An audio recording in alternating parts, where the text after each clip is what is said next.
Hello good morning विद्यार्थी मित्रों। अरे मैं तो चा पी लीधी, तमे पण चा नास्तो करी ज लीधो हशे ने। तो हवे नकरो चा नास्तो ज करशुं के थोड़ोक अभ्यासमां पण ध्यान आपीशुं। तो चालो हवे आपणे आपणुं चेप्टर बीजुं शरू करीए। हवे अहींया આપણે આગળ સ્વાધ્યાય 2.2 પૂર્ણ કર્યું। હવે આપણે સ્વાધ્યાય 2.3 શરૂ કરવાનું છે, પણ તેના પહેલાં થોડીક થિયરી છે તે આપણે જોઈ લઈએ। એ થિયરીમાં આપણે જોઈશું પૂર્ણ સંખ્યાઓનું સ્વરૂપ।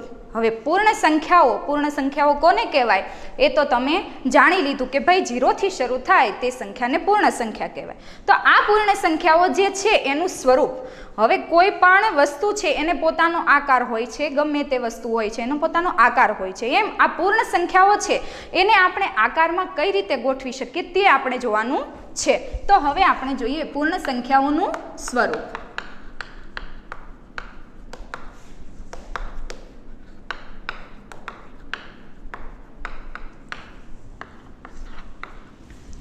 આપણને કોઈ પણ સંખ્યા આપેલી હોય તો તેને આપણે એક બિંદુ સ્વરૂપે એટલે કે ટપકું કે બિંદુ સ્વરૂપે આપણે એને દર્શાવી શકીએ છીએ। એની શરૂઆત આપણે બિંદુથી કરીએ તો એનો આકાર બનતો જશે। જેમ કે એના 4 આકાર થશે।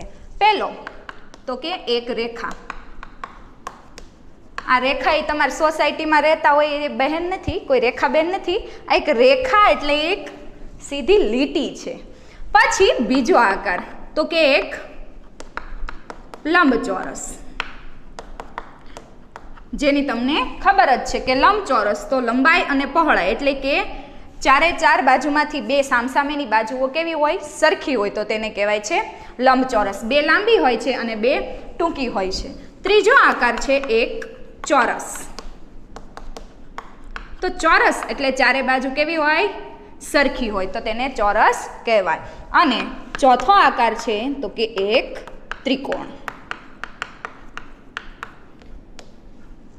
અને ત્રિકોણ કયા પ્રકારના હોય તો તે આપણે આગળ જે ચેપ્ટર આવશે તેમાં જોઈશું કે ત્રિકોણના ઘણા બધા પ્રકાર હોય છે। તો આવી રીતે કોઈ પણ સંખ્યાને તમે રેખા, લંબચોરસ, ચોરસ કે ત્રિકોણ સ્વરૂપમાં બિંદુઓ સ્વરૂપે દર્શાવી શકો છો। તો આપણે પહેલાં લઈએ રેખા સ્વરૂપે। તો રેખા સ્વરૂપે લેવું છું તો ધારો કે હું ઉદાહરણ લઉં છું, કોઈ સંખ્યા છે 2, તો આ બે સંખ્યાને મારે આમાંથી કોઈ આકાર સ્વરૂપે દર્શાવવું છે તો અને એ પણ બિંદુ સ્વરૂપે, તો હું બેને કઈ રીતે દર્શાવી શકાય તો કે એક બિંદુ અને બીજું બિંદુ। તો આમાં કયો આકાર મને મળે છે, બે બિંદુ છે તો આમાં મને ચોરસ, ત્રિકોણ કે લંબચોરસ આકાર મળતો નથી। અહીંયા જુઓ તો તમે આ બે બિંદુમાંથી પસાર થતી એક રેખા, એક સીધી લીટી જેવો આકાર મળે છે। તો આ જે આકાર થયો એ કેવો થયો, એક રેખા થઈ। તો આ જે છે એક રેખા થઈ। હવે 5 લઉં તો 5ને કઈ રીતે દર્શાવી શકાય, તો આ પણ એક સીધી લીટી થઈ, તો આને પણ એક રેખા સ્વરૂપે દર્શાવી શકાય છે। હવે આપણે બીજું ઉદાહરણ લઈએ, એ છે લંબચોરસ માટેનું। તો લંબચોરસ માટે હું લઉં છું ધારો કે 3, તો 3 થશે। 3નું કોઈ લંબચોરસ બને ખરું, નહીં બનશે। એટલે 3 જે છે તે ઉદાહરણ અહીંયા આપણા માટે પર્યાપ્ત નથી। હવે હું લઈ લઉં છું ધારો કે 6, તો 6 માટે જોઈએ આપણે 1, 2, 3। હવે આ 3 થઈ ગયું, બીજા 3 આમ દર્શાવીશ બાજુમાં તો એક રેખા બની જશે, પણ મારે લંબચોરસ આકારમાં ગોઠવવું છે તો હું એની નીચે મૂકીશ 1, 2, 3। તો અહીંયા જોઈ શકો છો તમે 1, 2, 3, 4, 5, 6, આ 6 ટપકા એટલે કે સંખ્યા 6 થઈ ગઈ। તો એનો કેવો આકાર થયો તો કે લંબચોરસ આકાર થાય છે। તો આ 6ને હું લંબચોરસના આકાર સ્વરૂપે દર્શાવી શકું છું। તો આવી રીતે ઘણી બધી સંખ્યાઓ છે જેને લંબચોરસની આકારની રીતે દર્શાવી શકાય છે। ત્યારબાદ હવે ત્રીજું લઈએ ચોરસ। હવે લઈએ ચોરસ। તો ચોરસની અંદર ચોરસ આકાર કઈ સંખ્યાનો દર્શાવી શકાય તો કે જે સંખ્યા જેનો વર્ગ હોય। હવે વર્ગ એ શું છે તે તમે 7મામાં ભણશો, પણ થોડી ઘણી માહિતી હું આપી દઉં છું। વર્ગ કોને કહેવાય તો ધારો કે કોઈ સંખ્યા 2 છે તો 2ને હું 2 સાથે જ ગુણું, 2ને હું 2 સાથે જ ગુણું તો મને જે જવાબ મળે છે એનો વર્ગ થયો। 2 નો વર્ગ એટલે 2 દુ 4, તો 2 નો વર્ગ 4 થાય। આ જે ઉપર જે 2 લખેલા છે એ શું છે, તો એ એની ઘાત છે. આ તમે 7મામાં ભણશો, પણ અહીંયા ખાસ મહત્વનું કે 2નો વર્ગ 4 થશે. એટલે 2ને 2 વખત ગુણવાના. આ જે ઘાત છે એટલી વખત એને ગુણવાના. એટલે કે 2 ગુણ્યા 2 એટલે 2 વખત આવી ગયા, તો 2 દુને 4 થાય છે. 3 છે તો 3નો વર્ગ કે આપણને, તો 3નો વર્ગ શું થશે? 3ને એની જ સંખ્યા સાથે, એટલે 3 સંખ્યા 3ને 3 સાથે જ ગુણવાના, 2 સાથે નહીં. ઘાત હોય એના સાથે નહીં. ઘાત છે એ શું દર્શાવે છે? એને કહેવાય છે વર્ગ કહેવાય છે. એટલે કે જે સંખ્યા નીચે છે તેને એની એ જ સંખ્યા સાથે ગુણીએ તો આપણને જે જવાબ મળે એ એનો વર્ગ થશે. એટલે 3નો વર્ગ કેટલો થશે? 3 તેરી 9 થશે.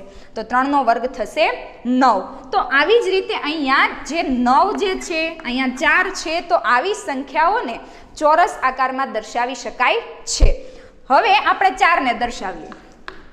તો 4ને દર્શાવવા માટે 1, 2, 3 અને 4. તો આ થઈ ગયો ચોરસ આકાર. 1, 2, 3 ને 4. તો આ ચોરસ આકારમાં 4ને હું દર્શાવી શકું છું. હવે હું દર્શાવીશ 9ને.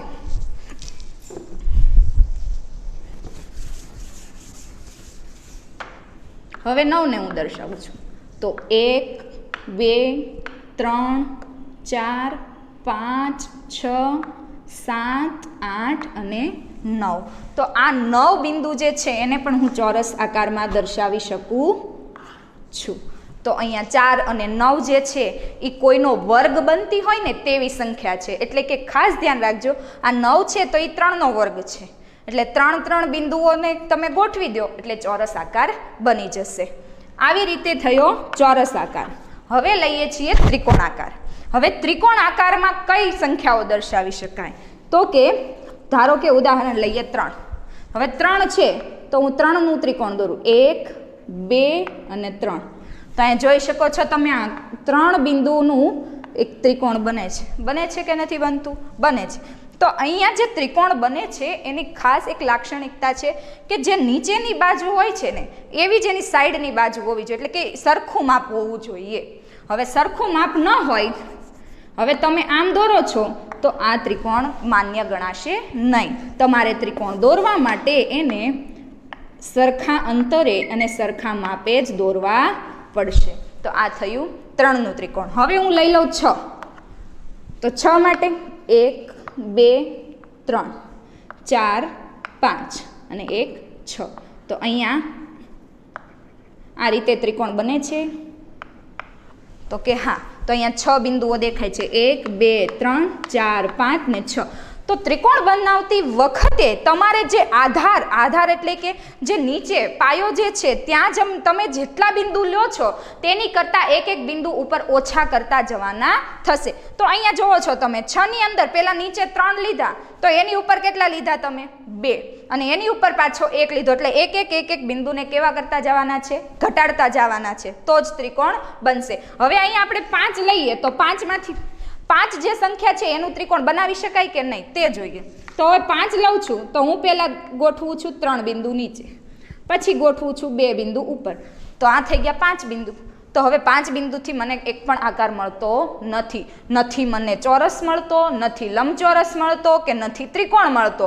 તો આ 5 સંખ્યા છે એને કયા આકારે દર્શાવી શકાય? તો માત્ર રેખા સ્વરૂપે જ દર્શાવી શકાય. આવા ઘણા બધા ઉદાહરણ, ઘણી બધી એવી સંખ્યાઓ છે કે જેને માત્ર રેખા સ્વરૂપે દર્શાવી શકાય છે. એવી સંખ્યા છે કે જેને ત્રિકોણાકાર સ્વરૂપે દર્શાવી શકાય છે અને રેખા સ્વરૂપે પણ દર્શાવી શકાય છે. આમ તમે આ બિંદુઓની ગોઠવણી પરથી કોઈ પણ સંખ્યાનો તમે આકાર બનાવી શકો છો. આ થયું સંખ્યાઓનું સ્વરૂપ. હવે આ સંખ્યાઓના સ્વરૂપને આગળ જોઈએ. હવે હું ધારો કે કોઈ એક સંખ્યા લઉં છું અને એ સંખ્યાને હું કઈ રીતે દર્શાવું છું તે તમે ખાસ ધ્યાન રાખજો. ધારો કે હું સંખ્યા લઉં છું 15. તો આ 15ને, આ એક સંખ્યા છે 15. હવે હું એને આ રીતે દર્શાવી દઉં કે 20 - 5.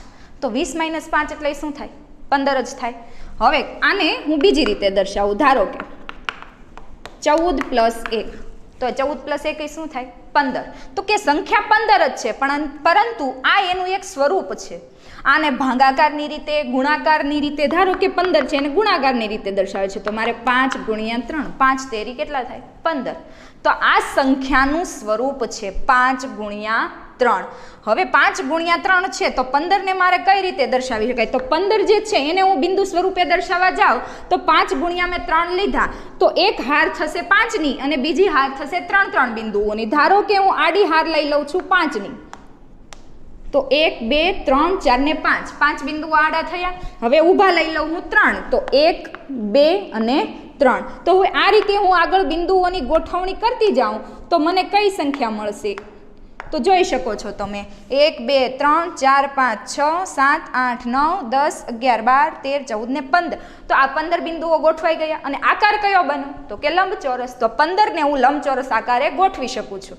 તો આ રીતે તમે સરળતાથી આ બધી જ સંખ્યાઓને આવી રીતે ગુણાકારમાં, સરવાળામાં ગમે તે રીતે દર્શાવી અને તમે તેનો આકાર નિશ્ચિત કરી શકો છો. ચાલો હવે આપણે સ્વાધ્યાય 2.3 જોઈએ. 2.3 નો પહેલો પ્રશ્ન, નીચેનામાંથી કોનો જવાબ શૂન્ય નથી? કોનો જવાબ શૂન્ય નથી એમ કીધું છે અને આપણને અહીંયા A, B, C અને D એમ 4 ઓપ્શન આપેલા છે. તો હવે કોનો જવાબ શૂન્ય નથી એ સીધી જ ખબર આપણને પડશે નહીં. એના માટે આપણે જે ઓપ્શનની અંદર જે સંખ્યાઓ આપેલી છે એની આપણે ગણતરી કરવી પડશે. ધારો કે હું પહેલી સંખ્યા લઉં, પહેલો ઓપ્શન લઉં છું, તો એમાં કીધું છે મને 1 + 0. હવે 1 જે છે એને 0 પ્લસ કરીએ તો 1 + 0 કરીએ તો આપણે આગળ ગુણધર્મ જોયો હતો કે સરવાળા માટે તટસ્થ ઘટક કયો છે? તો સરવાળા માટે તટસ્થ ઘટક 0 છે. એટલે કે 0 સાથે ગમે એ સંખ્યાનો સરવાળો થાય તો એ છેલ્લે શું થઈ જાય? પોતાની સંખ્યા જ મળે છે. તો 1 ને 0 ઉમેરીએ તો આપણને જવાબ કેવો મળે છે? આનો 1. હવે બીજાનો જવાબ જોઈએ તો બીજાનો જવાબ 0 × 0. તો 0 × 0 એટલે 0 સાથે ગમે એ સંખ્યાને ગુણાવો તો એ સંખ્યા કેવી થાય છે? 0. તો બંને 0 જ છે તો એ જવાબ શું આવશે? 0. ત્રીજો ઓપ્શન જોઈએ, 0/2. તો 0/2 કોઈ પણ સંખ્યા 0ના ભાગાકારમાં આવે એટલે એ સંખ્યા કેવી થઈ જાય? 0. તો અહીંયા મને જવાબ શું મળશે? 0. હવે છેલ્લા ઓપ્શનનો લઈએ તો કે 10 - 10. હવે 10 માંથી 10 જાય તો શું વધે? તો 0 વધે. હવે 0/2 તો અહીંયા પણ આની જેવું જ આવ્યું કે 0/2 તો એનો જવાબ પણ શું થશે? 0. તો મને 4 ઓપ્શનના જવાબ મળી ગયા. પહેલાનો 1, બીજાનો 0, ત્રીજાનો 0 અને ચોથાનો 0. તો મને માંગ્યું છે શું કે નીચેનામાંથી કોનો જવાબ 0 નથી? હવે છેલ્લા 3 ઓપ્શનનો જવાબ 0 છે, પહેલાનો 1 છે, એટલે હવે આપણો જવાબ શું થશે? A. તો આપણો જવાબ A ઓપ્શન 1 + 0 કે જેનો જવાબ 0 નથી, 1 છે. તો આ થયો પહેલાનો જવાબ. હવે બીજો, જો 2 પૂર્ણ સંખ્યાઓનો ગુણાકાર 0 છે, 2 પૂર્ણ સંખ્યાઓનો ગુણાકાર 0 છે, તો શું આપણે કહી શકીએ છીએ કે આ સંખ્યાઓમાંથી એક કે બંને સંખ્યાઓ 0 હોવી જોઈએ? ઉદાહરણ આપી ઉત્તર જણાવો. હવે આપણને એમ કીધું છે કે 2 પૂર્ણ સંખ્યાઓનો ગુણાકાર 0 હોય તો એમાંથી કોઈ પણ એક કે બંને સંખ્યા 0 હોય એવું શક્ય છે? તો કે હા. ગુણાકાર 0 ક્યારે થાય? એનો જવાબ 0 આવે ક્યારે? જો એની સાથે ગુણાકારમાં 0 હોય ને તો જવાબ 0 આવે. તો અહીંયા 2 માંથી ગમે એક અથવા તો બંને સંખ્યા 0 હોય. કેવી રીતે કહી શકીએ? તો એને ઉદાહરણ આપીને કીધું છે. તો આપણે ઉદાહરણ આપીએ. તો ઉદાહરણ આપીએ તો હવે હું લઉં છું કે 0 × 0. તો બંને સંખ્યા 0 છે. 0 × 0 તો શું આવે જવાબ? 0. તો આવી ગયો. એટલે કે જવાબ જે 0 આવે છે અને એ બંને પૂર્ણ સંખ્યાનો ગુણાકાર કરીએ છીએ તો બંને પૂર્ણ સંખ્યા જ છે. 0 એ પૂર્ણ સંખ્યા જ છે એટલે બંનેનો ગુણાકાર કરતા મને 0 મળે છે. તો કાં તો બંને સંખ્યા જે છે એ બંને 0 હોય, કાં તો કોઈ એક સંખ્યા પણ 0 હોઈ શકે. ધારો કે 2 × 0 તો 2 ને હું 0 સાથે ગુણાવું તો જવાબ 0 જ મળે છે મને. તો આ જે પ્રશ્નનો જવાબ છે તે આ પ્રશ્ન આપણને પૂછ્યો છે કે ભાઈ આ સંખ્યાઓમાંથી એક કે બંને સંખ્યાઓ 0 હોવી જોઈએ? તો જવાબ આવશે હા. અને કઈ રીતે? તો આપણને ઉદાહરણ આપીને સમજાવવાનું કીધું હતું. તો આપણે કહી શકીએ બંને 0 હોય તોય જવાબ 0 મળે અને 2 માંથી કોઈ એક સંખ્યા 0 હોય તો પણ જવાબ મને કેવો મળે છે? 0 મળે છે. આ થયો બીજો પ્રશ્ન. હવે ત્રીજો પ્રશ્ન, જો 2 પૂર્ણ સંખ્યાઓનું ગુણનફળ 1 હોય। વિદ્યાર્થી મિત્રો, ગુણનફળ એટલે શું? હવે તમે ભાગાકાર કરો છો અને તમને જે જવાબ મળે છે તેને ભાગફળ કહો છો, તો ગુણનફળ એટલે હવે ગુણાકાર કરતા જે જવાબ મળે છે તેને કહેવાય છે ગુણનફળ। તો ગુણનફળ 1 છે, તો શું આપણે કહી શકીએ કે આ સંખ્યાઓમાંથી એક કે બંને એકના બરાબર હોવી જોઈએ? ઉદાહરણ આપી ઉત્તર જણાવો। જેવું બીજા પ્રશ્નમાં પૂછ્યું હતું ગુણાકાર માટે 0 વાળું, તો એવી જ રીતે અહીંયા ગુણનફળ માટે પૂછેલું છે। તો હવે આપણે કોઈ એક ઉદાહરણ લઈએ। હવે જુઓ, આ જવાબ સાચો જ છે એવું કહી શકાય નહીં, આપણે ઉદાહરણ લઈને સમજાવવાનું છે। હવે ધારો કે હું લઈ લઉં છું કોઈ 2, એને 1 વડે ગુણાવું તો 2 એકા કેટલા જવાબ મળે છે? 2। તો અહીંયા જવાબ મને 1 મળતો નથી, તો આ ઉદાહરણ પર્યાપ્ત નથી। હવે મને એમ કીધું છે કે આ સંખ્યાઓમાંથી એક કે બંને, હવે એક આપણે 1 લઈને જોયો અને બીજી કોઈ સંખ્યા લીધી, તો હવે બંને 1 લઈએ તો શું મળશે જવાબ? ચાલો આપણે જોઈએ। તો 1 ગુણ્યા 1 લઉં, હવે શું મળે છે જવાબ? 1 એકા 1, તો અહીંયા મને જવાબ કેટલો મળ્યો? 1 મળ્યો। તો અહીંયા બંને પૂર્ણ સંખ્યા કઈ હતી? 1 1, તો આમાંથી 1 નહીં પરંતુ બંને કેવી છે? બંને 1 છે। આથી જવાબમાં આપણે કહી શકીએ કે શું? બંને 1 જ હોય। બંને એક સંખ્યા, બંને પૂર્ણ સંખ્યા જો 1 હોય તો જ મને જવાબમાં 1 મળે, એટલે કે જે અહીંયા જે તમને મળે છે એ તમારું શું છે? ગુણનફળ। ગુણાકાર કરતા જે જવાબ મળે છે તેને ગુણનફળ કહેવાય છે। તો અહીંયા જવાબ છે કે ભાઈ બંને 1 હોય તો જ જવાબ 1 મળે, નકર કોઈ પણ સંખ્યાને 1 સાથે ગુણાવો એટલે તમને એની જ સંખ્યા મળે, એ ગુણાકાર માટે તટસ્થ ઘટક છે 1। ચલો હવે આપણે પ્રશ્ન 4 જોઈએ। વિભાજનના ગુણધર્મનો ઉપયોગ કરી શોધો।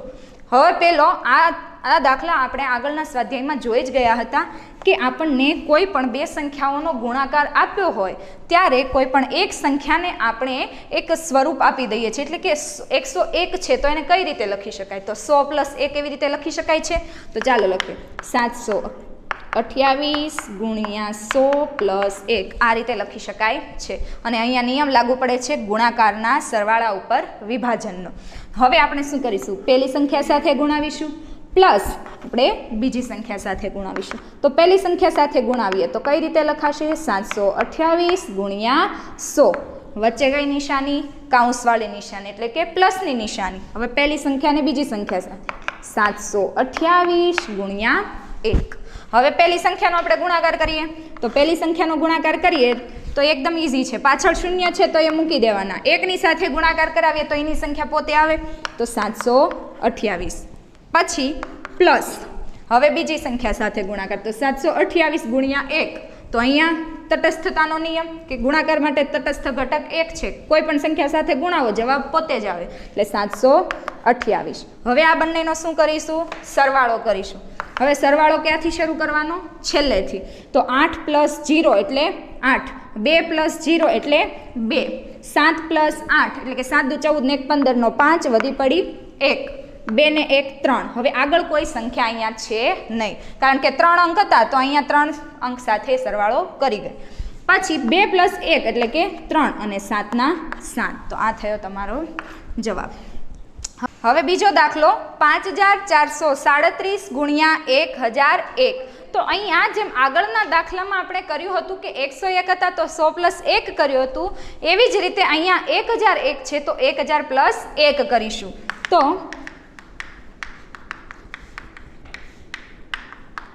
આ રીતે લખી શકાય। હવે પહેલી સંખ્યા સાથે ગુણીએ પછી બીજી સંખ્યા સાથે ગુણીએ, તો પહેલી સંખ્યા સાથે ગુણીએ, વચ્ચે પ્લસની નિશાની, હવે બીજી સંખ્યા સાથે ગુણીએ તો 5437 ગુણ્યા 1, તો આ રીતે બંને સંખ્યા સાથે ગુણી હવે એનો ગુણાકાર કરીએ, તો અહીંયા પણ પાછળના 3 શૂન્ય 1 ને બેઠા, આગળની સંખ્યા 1 સાથે ગુણાય એટલે એની સંખ્યા પોતે આવે, પ્લસ આ સંખ્યા છે 1 સાથે ગુણાય એટલે પાછી એની સંખ્યા પોતે। હવે આપણે આનો શું કરીએ? સરવાળો કરીએ। પાછળથી શરૂ કરીશું, 7 + 0 એટલે 7, 3 + 0 એટલે 3, 4 + 0 એટલે 4, 5 અને 7નો સરવાળો, 5 + 7 એટલે 12, 12નો બગડો વધી પડી 1, 3 ને 1 4, 4 પછી આગળના પણ 4 છે અને આગળ 5 છે તો એ બેઠા મૂકી દઈએ તો આપણો જવાબ મળી જાય છે। 54,42,437. આ રીતે પાછળથી હંમેશા સરવાળો શરૂ કરશું. પ્રશ્ન 4ના 2 દાખલા જોયા. હવે ત્રીજો દાખલો 824 ગુણ્યા 25. અહીંયા આપણે જોઈએ છીએ તો બેમાંથી એક પણ સંખ્યા 100, 1000 કે એવી કોઈ સંખ્યા નથી. તો અહીંયા આપણે શું કરીશું, તો ગમે આ બેમાંથી ગમે એ સંખ્યાને 0 જેવી થાય એવી સંખ્યા સ્વરૂપે આપણે લખીએ. તો ધારો કે 824ને હું બેઠા રહેવા દઉં છું અને 25ને હું વિસ્તૃત સ્વરૂપે લખું તો કે 20 + 5 થઈ શકે. આ રીતે લખી શકાય છે 20 + 5. હવે આ બંને સંખ્યાઓને સાથે ગુણાવીએ તો પહેલા 824 ગુણ્યા 20 પ્લસ 824 ગુણ્યા 5 આવું થશે. હવે આ બંને સંખ્યાનો ગુણાકાર, ત્યારબાદ આ બે સંખ્યાનો ગુણાકાર અને એનો સરવાળો. હવે 824 ગુણ્યા 20 તો એક શૂન્ય છે તો એ શૂન્ય આપણે બેઠા મૂકી દઈએ. તો હવે 824ને કેટલા વડે ગુણાવવાના રહ્યા? 2 વડે. તો હવે 824ને આપણે 2 વડે ગુણાવીએ તો 4 દુ 8, 2 દુ 4, 8 દુ 16 તો થશે 1648 અને પાછળનો શૂન્ય બેઠો એટલે આનો જવાબ આવો મળે છે. પ્લસની નિશાની. હવે 824ને આપણે 5 વડે ગુણીએ તો 824ને 5 વડે ગુણતા 5 ચોકું 20 નો શૂન્ય વધી પડી 2, 5 દુ 10 ને 2 12 નો બેગડો વધી પડી 1, 8 પંચા 40 ને 1 41 તો મને જવાબ મળે છે 4120. હવે આ બંને સંખ્યાનો આપણે શું કરીએ? સરવાળો કરીએ. તો પાછળથી શરૂ કરીશું. 0 + 0 0, 2 + 8 એટલે 10, 10 નો શૂન્ય વધી પડી 1, 1 4 ને વધી 1 એટલે 4 ને 1 5 ને 1 6, 6 અને 4 નો સરવાળો એટલે 6 + 4 એટલે 10 નો શૂન્ય વધી પડી 1, 1 ને 1 2. તો આ થયો તમારો જવાબ. આ રીતે તમે કોઈ પણ બેમાંથી ગમે તે એક સંખ્યાને આવી રીતે 0 વાળી સંખ્યા સ્વરૂપે લખી અને તેનો ગુણાકાર કરી અને જવાબ મેળવી શકો. હવે લઈએ આપણે આગળનો દાખલો 4275 ગુણ્યા 125. તો આમાંથી આપણે કઈ સંખ્યાને, તો કે આ સંખ્યાને વધારે સરળતા રહેશે 100 + 25. તો હવે આને કરીએ 4275 ગુણ્યા 100 + 25 કે આમાં એક સંખ્યા કેવી આવે છે? 0 વાળી આવે છે. હવે પહેલી સંખ્યા સાથે ગુણાકાર, ત્યારબાદ બીજી સંખ્યા સાથે ગુણાકાર કરીશું.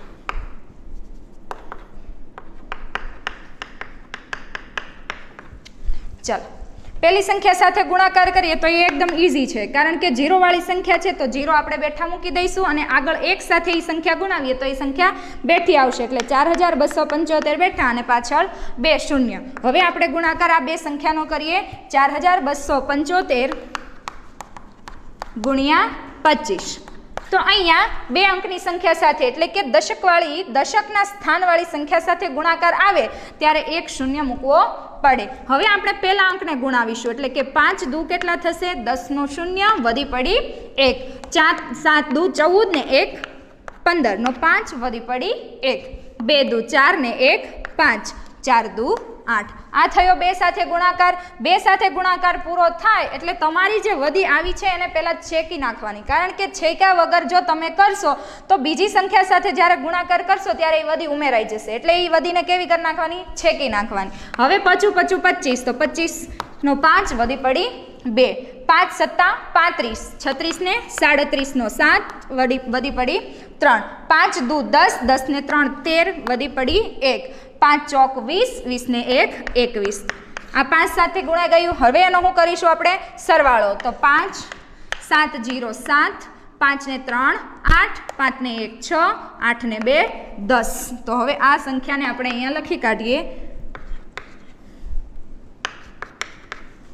હવે આ જે થઈ ગઈ બંને સંખ્યા મળી ગઈ. હવે એનો આપણે શું કરીએ? સરવાળો કરીએ. તો પાછળથી શરૂ કરીશું. 0 + 5 તો 5, 0 + 7 તો 7, 5 + 8, 8 ને 5 13 નો 3 વધી પડી 1, 7 અને 6 નો સરવાળો એટલે 7 અને 6 ને 1 7, 7 ને 7 14 નો 4 વધી પડી 1. હવે 0 અને 2 ની સાથે 0 + 2 + 1 એટલે 2 ને 1 3 અને 4 અને 1 ની સાથે સરવાળો એટલે કે 5. તો આ રીતે તમારો જવાબ મળે છે 5,34,375. હવે આગળનો દાખલો જોઈએ 504 ગુણ્યા 35. તો હવે અહીંયા 35 અને 504માંથી કઈ સંખ્યાને આપણે છૂટી પાડીશું? તો આપણને પહેલી સંખ્યા વધારે સરળતા રહેશે, 500 + 4. તો આપણે પહેલી સંખ્યાને છૂટી કરીએ તો 500 + 4 ગુણ્યા 35. હવે આ બંને સંખ્યાને 35 વડે ગુણાવીએ તો 500 ગુણ્યા 35 પ્લસ 35 ગુણ્યા 4. તમે 35ને કોઈ પણ ક્રમમાં લખી શકો છો, પહેલા અને પછી. હવે 500 ગુણ્યા 35 કરીએ તો 500 ગુણ્યા 35 કરવા માટે પહેલા 500માં જેટલા શૂન્ય રહેલા છે એ શૂન્ય મૂકી દઈએ. 35 પંચા કેટલા થશે? તો કે 35 ગુણ્યા 5, 55 25 નો 5 વધી પડી 2, 5 તેરી 15, 16 ને 17 મળે છે 175. તો તમને 17,500 અહીંયા જવાબ મળી જાય છે. પછી 35 ચોક કેટલા થશે? તો 35 ચોક 35 દુ 70 અને 70 દુ 140. તો અહીંયા 140 આવશે. હવે આનો સરવાળો કરીએ. 0 0 0, 0 + 4 એટલે 4, 5 ને 1 6, 7 ના 7, 1 ના 1 બેઠા. એટલે જવાબ મળે છે 17,640. તો આ રીતે થયો તમારા ગુણાકારનું સરવાળા ઉપર વિભાજન. હવે જોઈએ પ્રશ્ન 5. નિમ્નલિખિત એટલે નીચે જે આપ્યું છે તે સ્વરૂપનું અધ્યયન કરો. અધ્યયન કરો એટલે એને પહેલાં જુઓ તમે અને પછી એના આગળના 2 પગથિયા લખો. તો અહીંયા જે સ્ટેપ આપ્યા છે એવા આપણે હજી 2 સ્ટેપ લખવાના છે. પહેલાં આ સ્ટેપ જોવાના છે અને પછી આગળ કયા 2 સ્ટેપ આવે તે આપણે લખવાના થશે. તો હવે પહેલું સ્ટેપ જોઈએ. તો એમાં શું કીધું છે? 1 ગુણ્યા 8 + 1 બરાબર 9. તો હવે અહીંયા પહેલાં આપણે આ 8નો 1 સાથે ગુણાકાર કરીએ એટલે કેટલા થાય? 8 એકા 8. 8માં 1 ઉમેરો તો કેટલા મળે છે? 9. હવે આગળનું સ્ટેપ ઉતરો તો તમને અહીંયા શું દેખાય છે?